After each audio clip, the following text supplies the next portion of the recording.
Good morning. This is Jonathan Albin and NycosRPG, and we are wanting to wish you a very happy holiday, Merry Christmas, and all of that. We only get to do that a short time during the year, and I suppose after that we could say Merry Unchristmas to quote a Disney movie. But the idea is that we want you to have the best of all lives and best of all games that you can have. And today we're going to be talking about how to play a role-playing game. This is part 2 of 2 parts, and so we will be going over more of the details. In the last session we talked about the very essence of playing the game as compared to playing the game, and today we're going to talk about the game more than that.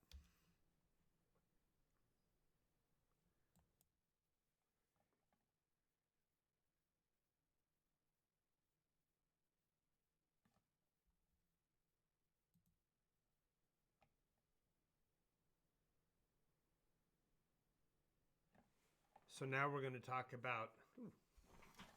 got to realign my camera. Holy moly. Way off. There we go. So now we're going to talk about the things you need to play an RPG. The concept of play we've covered a little bit, that you're going to be stepping into a role and considering the actions that you're going to take in reference to the persona that you're going to play, the character that you're going to take on. But we're going to talk about what you really need mechanically to play. And this is the short and the sweet of it.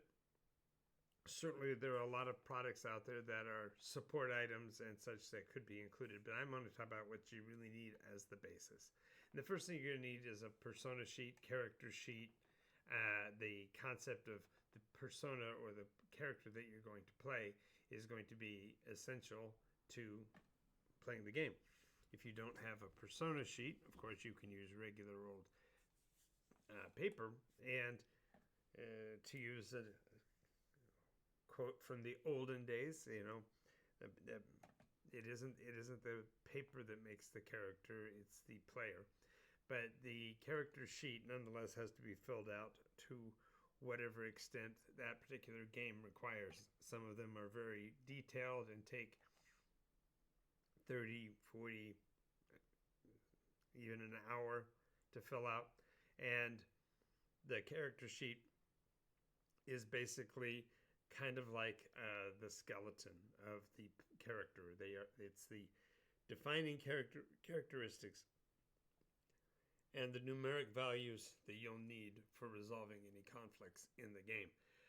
Role-playing games are about conflict. Like it or not, the discussions that occur in-game generally are going to be about the mechanics of the game. And for most classic RPGs, it's going to be more of a exercise in memory as you learn to use the character sheet. You'll, of course, need also a paper and pencil, paper to keep notes on, and a pencil rather than a pen, because quite often in the character creation process, you'll write things down and change your mind and change attributes. And classically, any advancements that you do to your character will be needed to be updated session over session. And so those mechanical changes to the persona are captured in writing on the character sheet. The next thing you're going to need in most cases is polyhedral dice. Polyhedral dice. Wow, my tongue's not working today. Polyhedral dice. And these are classic platonic solids and a few extremely specific ones that allow you to make determinations of random characteristics according to the parameters of the game. Now, the system that you play and the type of dice you use are going to be dependent upon what you are wanting to accomplish in terms of really capturing the action. Many games dictate which dice to use for which thing, and to me this is kind of burdensome because you're adding another level of memorization that is not about the character and is not about the story and is not about the game. Instead, it's about the mechanics of resolving conflicts using random dice. And as you will find, I tend to reduce rather than increase the number of random factors that occur in a game in order to make it feel more like player agency. In addition to this, you'll want either graph paper or hex paper if you are playing in a role-play game that is dependent upon maps and descriptions in terms of how many feet away something is. The more sophisticated a story is, the more details become apparent, and the more details lead to more dice rolling, and more dice rolling means more measuring, and it's problematic some cases to play some role-play games because it puts too much emphasis on mechanical details, but nonetheless you need them to be able to play that game, and some games are meant to be that sophisticated. And of course, I put it here last on the list, but it's actually the most important. You have to bring your imagination, because even with the most sophisticated miniatures game, or even a high-end tabletop RPG with, for example, a VTT or something, you still have to be able to imagine parameters that are not in evidence during the game, because the game is only capturing the nuances of visualization that the game master wants to bring to the table. It's really a matter of you choosing to become a part of the story and immersing yourself in the scene by seeing yourself in that scene.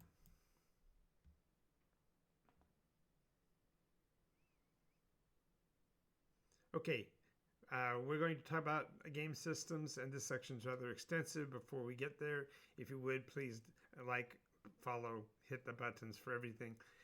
Subscribe to our channel to get free of commercials here on Twitch. And if you subscribe this week on NycosRPG, I'll send you a PDF of the master book fast play system. So make sure you subscribe so that I can get that out to you. And if you subscribe or comment, I will send that to you via email or whatever. So check those out, and the master book is now available for order at NycosRPG.com. So order now, because the holidays are coming, and I believe you can still get it by Monday or Tuesday if you order it today.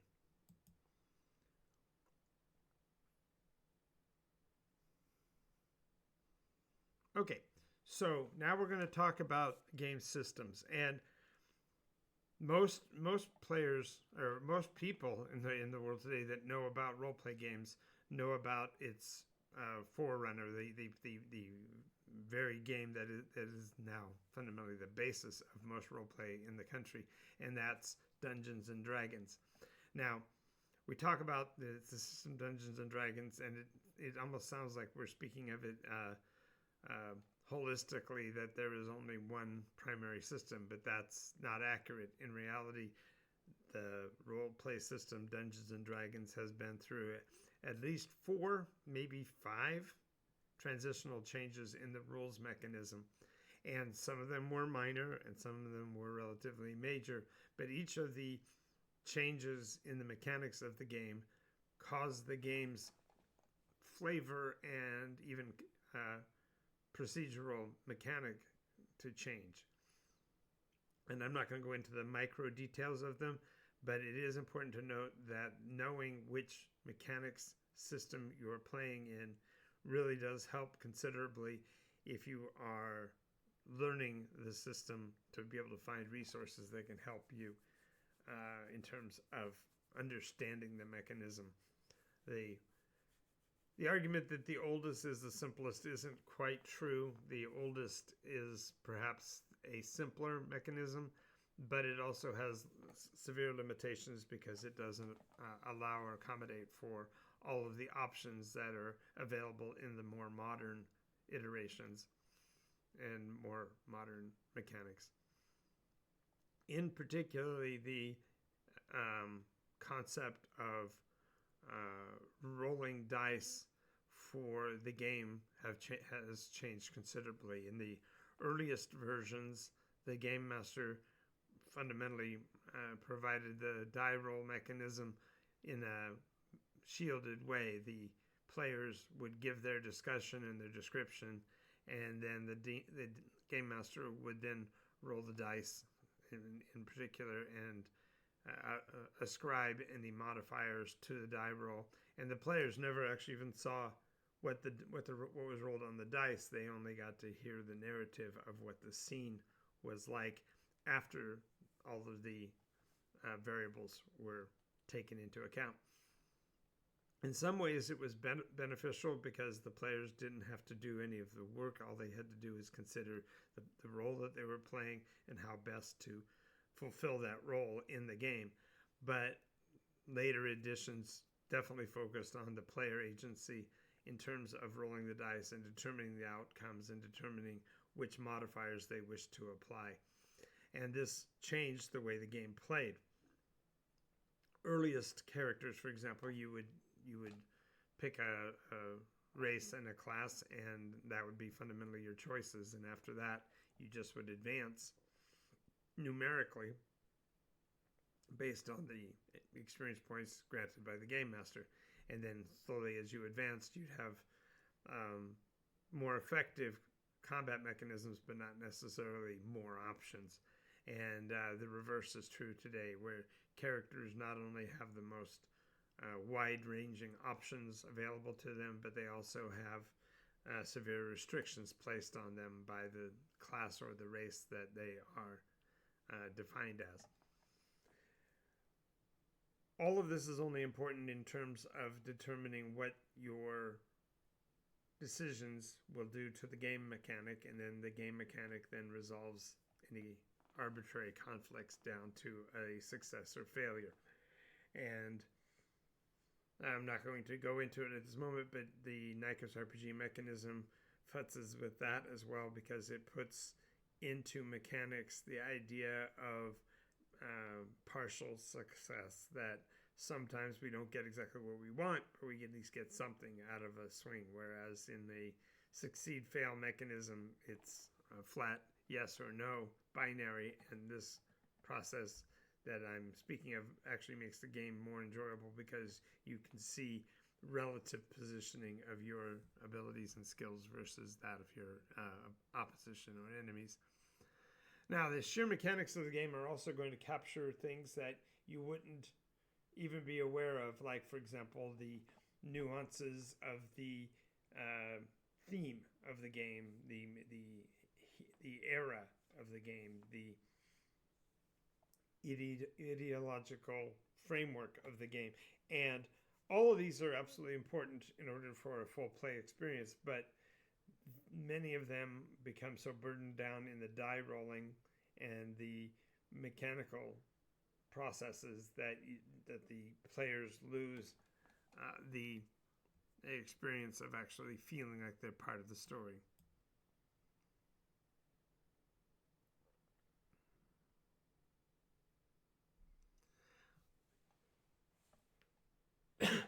In addition, you have to have an idea of what you need to know in order to play a role-playing game. And we're going to talk about those in particular.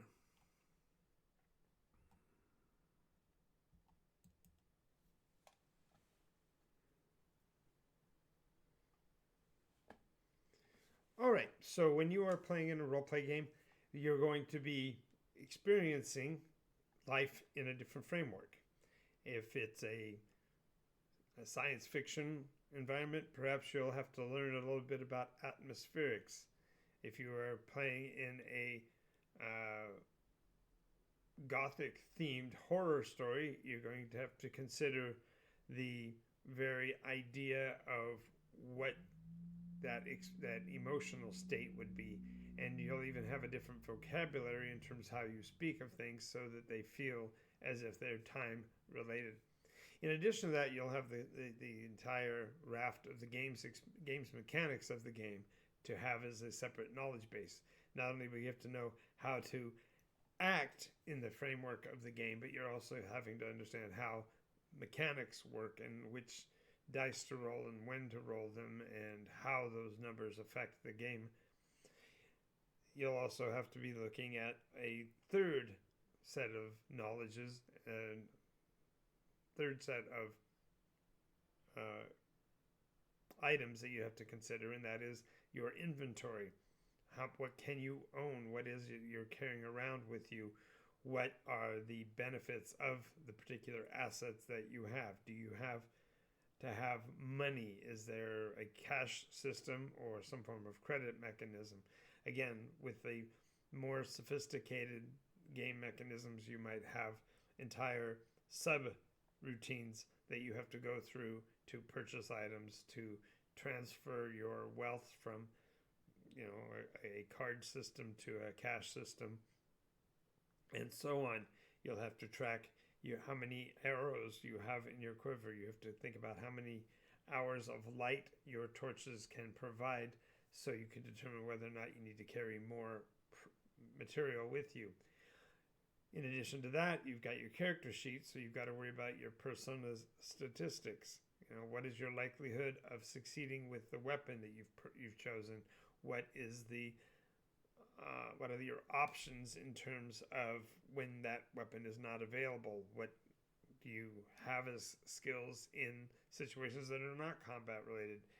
In addition to this, you've got to have at least a modicum of understanding about the culture, history, and society in which the character lives, and so on and so on. The reality is that there's a lot to play off of in a role-playing game, and the more you are aware of the environment and more aware you are in the method of play, the more successful you will be.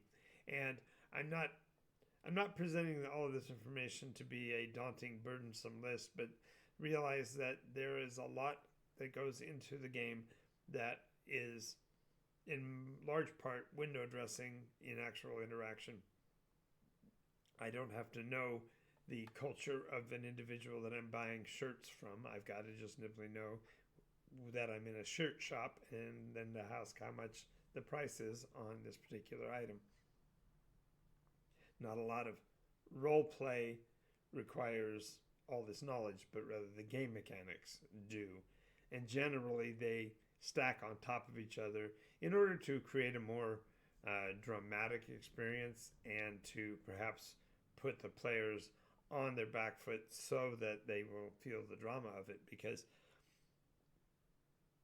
I know it's going to sound hard to hear, but game masters and actually more in particular game designers are working to try to create a specific outcome in the player's experience, and generally that is they're trying to make it as exciting and dramatic and dangerous as they can. And the irony is that much arbitrary emotional material becomes actual baggage to the game rather than something that the players can work off of. It becomes something that they have to work through, and it becomes rather burdensome.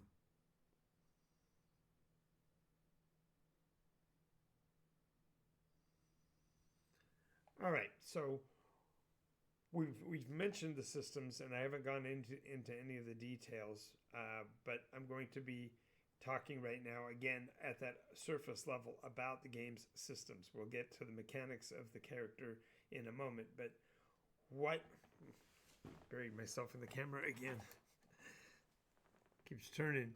Actually, just different part of the screen's visible. Which way do I go? I go this way. All right, I'll figure it out eventually. All right. So the next question is, does the system that you play matter? And there's a bit of a secret here, and I'm going to say it straight out, but most game publishers will be slapping their forehead and going, no, don't tell them that. But the reality is that the dice, the character sheet, don't really matter. It's the experience of actually playing the game that matters. And the advancement that you proceed through in the game mechanic, if it is satisfactory, you'll feel the advancement of it. And if not, it will be a slog and a burden. And so you have to kind of consider, is the mechanism, is the system worth it to your play experience? And if it isn't, then consider moving to another system. All right, so generally, when we talk about classic RPG mechanisms, I am still... Oh, that's the other direction. Okay. Here are the things that matter within a system, and they are many. The first one is that a theme is generally built in. If you are playing, for example, Dungeons and Dragons, it's high fantasy, it's medieval generally, maybe into the Renaissance a little. It's going to be flavored in terms of what the storyline is, based on whether the game master is running a module of pre-created, pre-gen material, or if he's creating his own. But in addition to the theme being built in, serious limitations are built into it as well, because they have a specific flavor they're trying to get from that game mechanic. And this is true whether you're talking about Shadowrun or GURPS or Palladium Rifts. The whole point is that they have their limitations, and the limitations are baked into the rule system. Your character can only advance as fast as the system will allow. The character is limited to literally being one species. So that kind of makes sense because you're playing an individual. But which species is also limited. So if you are playing a certain class, then you can only be a certain species. If you want to be a certain species, you're limited on what choices you can have as far as your class. Furthermore, limitation is extremely limited as well, because you are having to fit the persona you're creating into a world that was existent, but you don't know. So it's not so much that there's limitations, it's that you can't process all of the variables, especially if you are new to the very concept of role play. And so in addition to all of this, then you have to worry about the process of advancement and progress. If you have never played a role-play game before, you don't even know what's valuable to process, and game mechanics being what they are, it generally puts you again on the back foot trying to race to get to know all these things. It even comes down to simplistically which die rolls, which dice are you going to use in that mechanic. And finally, if you're doing all of this to the best of your ability, you also have to understand or try to comprehend story fluidity. Now, let me go back through all of these kind of piece by piece. The theme is built in because the game is focused on that. So if you're playing Star Wars RPG, you're going to get a Star Wars feel out of it. Therefore, your persona's vocabulary, skills, limitations, capabilities are all going to fall within the parameters of what the designer planned to be that game's environment. The same thing would be true if you were playing post-apocalyptic like Twilight 2000 or something along that line, where you're dealing with possible future. It's going to be described in ways that the game mechanic can resolve them. This is to say that a game system matters absolutely to the value of your persona in the game and the utility with which that character can operate. And we're going to talk about how that can work out in specifics in a moment when we talk about the actual game mechanics.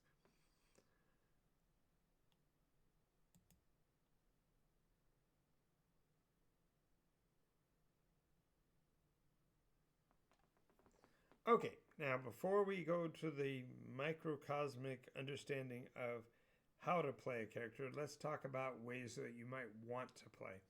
And these are as varied as there are storytellers I propose, but generally speaking, the categories here are those of how a player would want to play. So we're not even talking about the storyteller yet. We're talking about what a player's experience would be. And the first one is if they're playing a brand new game, they're going to want to play by the rules as written. I call this raw role play, rules as written, WARAW. But the idea here is that the play of that game is the least play-like of all of the game's mechanisms I'm going to be talking about. And what I mean by that is that it's understood that when you are playing a game with rules as written, that you are not experimenting, you're not discovering, you're only learning what the rules are, what you can and cannot do. And the challenge with rules as written is that almost never does a character fit, in particular, a specific cookie cutter framework. So, for example, even if you were playing Star Wars RPG and you determined that you wanted to follow the path of the Jedi, you still have to worry about random factors like what level of Jedi powers you're capable of reaching, whether those can be advanced beyond that, how did they manifest, when do they manifest, and the like. And the rules as written are not really set up for the player at all. They're actually set up really for the director or game master to be able to adjudicate decisions based on the actions that the players take in the game. With that being the case, to play rules as written, you almost necessarily have to play a character that is as cookie cutter as possible so that the rules that are written will apply.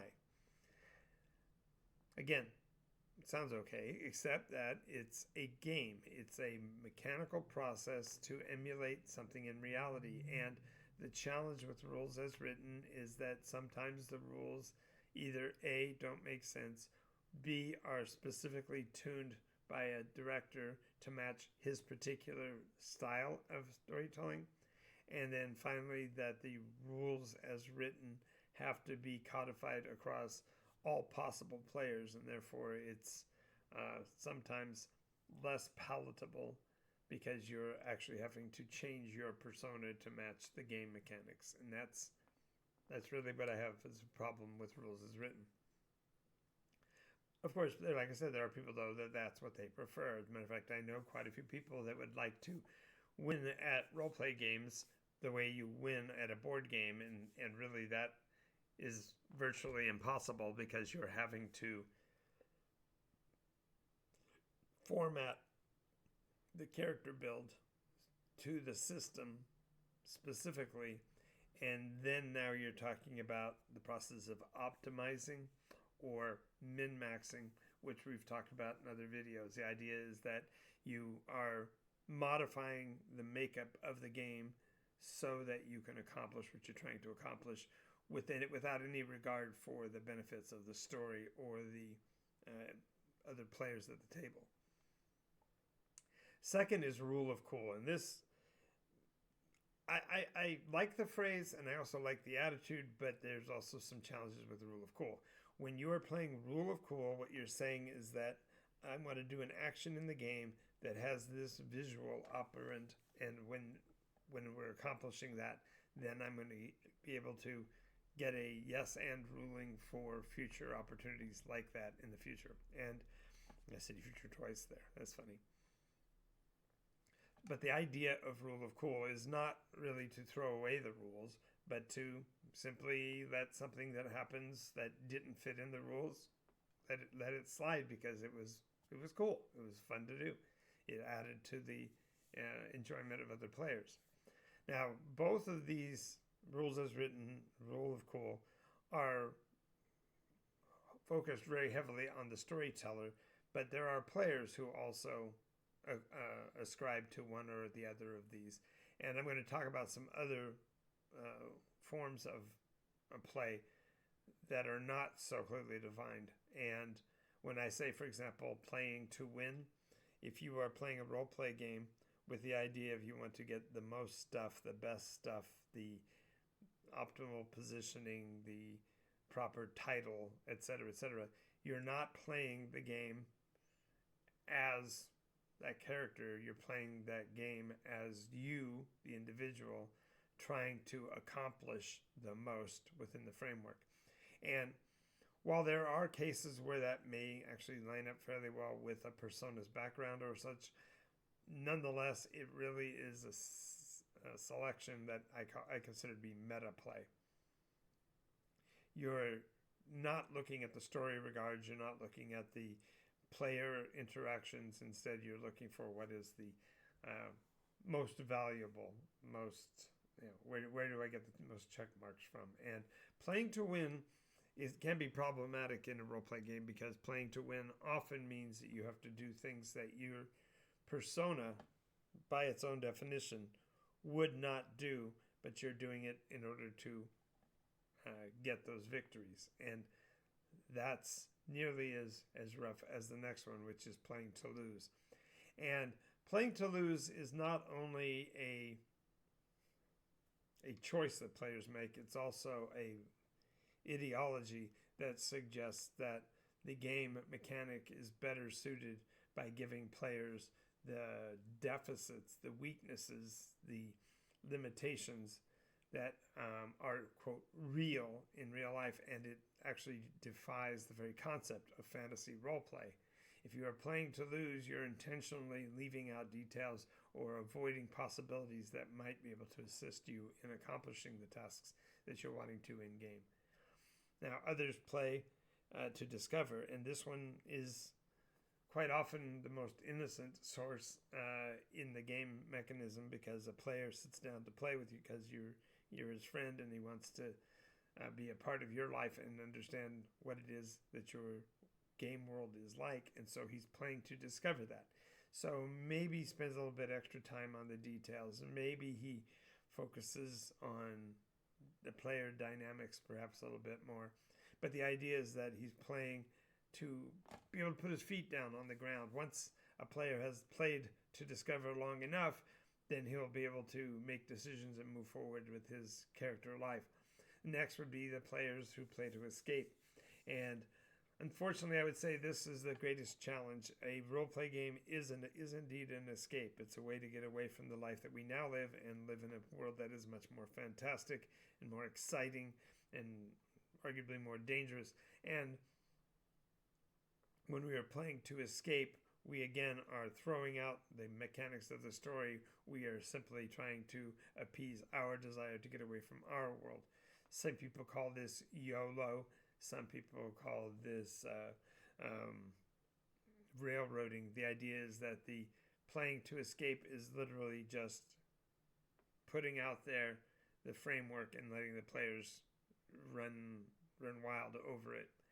Finally, there's the plays to experiment. And this is literally where they are just wanting to get an understanding of the physics of the game. They want to know how far you can fall, how far you can run, how fast you can run, what you can carry, what the damage could be from your weapon. And all of these experimental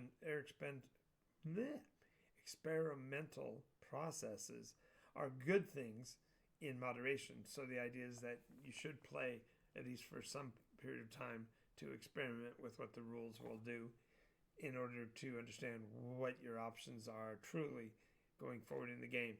But it's important to realize that you kind of have to do this internally, because no game system out there is going to tell you which style of play that you need to do, although some will be more tightly regulated and therefore clearly much more rules as written focused than the ones that are a little bit more dynamic and open in terms of method for play.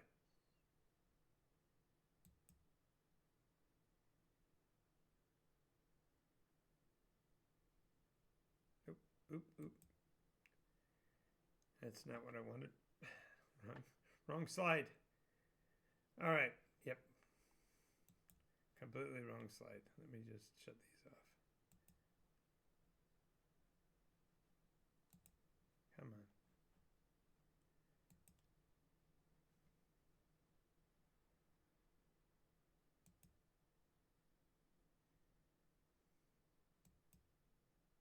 on. All right.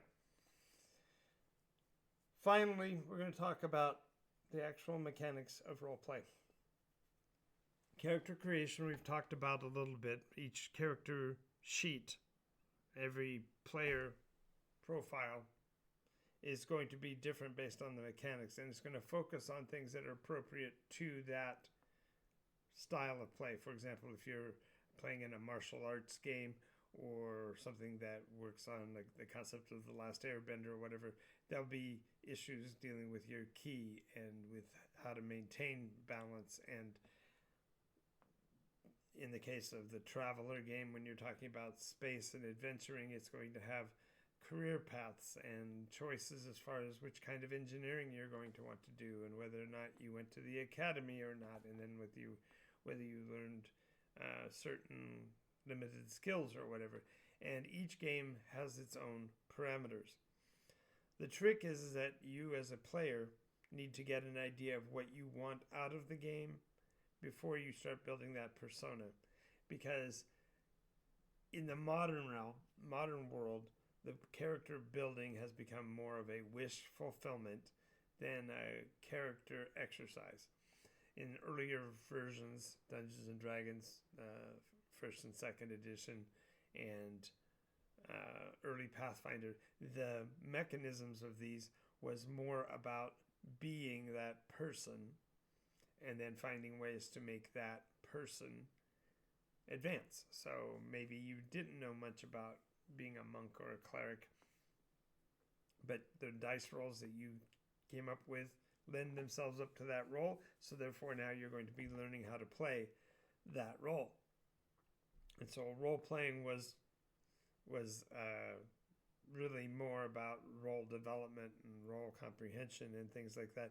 And the later versions are more based on roll the numbers, adjust them as you feel to make an optimal character in that framework, and then use the skills bases that are available in the game mechanism to more clearly define them, and therefore play that character as you designed it, which is much more to me onerous, because it binds you to a framework and it doesn't let the character actually live its existence. I know that that's going to get me into trouble with some people, but the point is that a storyteller who is telling a story about characters shouldn't have to worry about whether or not the characters need to do a specific action by a specific time in order to gain optimized skills in order for them to become what they want to become, regardless of the story. It should instead be something where the players share with the game master what they're attempting to accomplish, and the game master finds ways to accomplish that and assist the players in achieving those goals.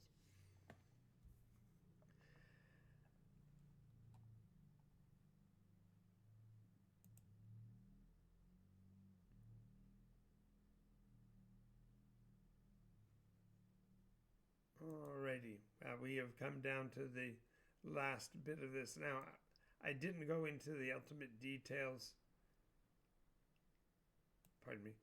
Didn't work with the particular details of any given specific roleplay game because they are all so different. But this is when I'm now going to reiterate and refocus my earlier conversation to say that. Okay, Master's Gweed. That's good, John. All right. And the last thing I'm going to say on the subject is this. The secret to roleplay games, honestly, folks, is that the character sheet and the persona is more about what you are bringing from the character than what the character sheet says. I know I'm going to get...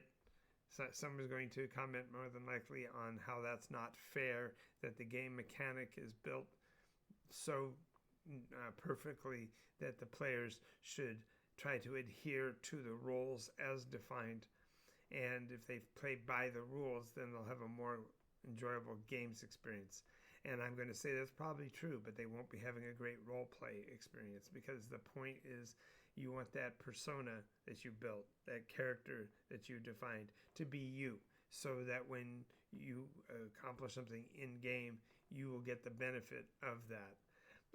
I've reminded often about the players who build a character specifically to get a certain accomplishment on their lives, and then because of bad die rolls, it doesn't happen, and they are defeated in that mechanism and feel disappointed.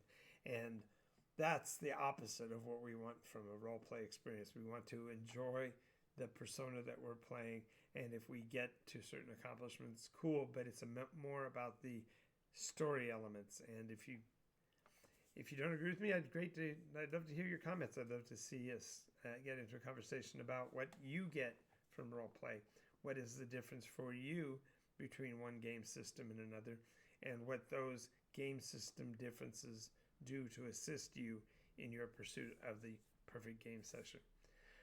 All right, I want to thank you for being with us. We are on the air Monday through Friday, 10 a.m. and 6 p.m. except for Friday nights, and so therefore Monday through Thursday, 10 a.m. and 11 p.m. Pacific, and Friday mornings 10 a.m. And other than that, if you want to know more, check out our Patreon account at patreon.com/Nykos, Nycos, and become a part of our community, and therefore be able to join with us and play on our Patreon-only games on Fridays, and Sundays. All right, I'll talk to you next time. Have a great week. Talk to you soon.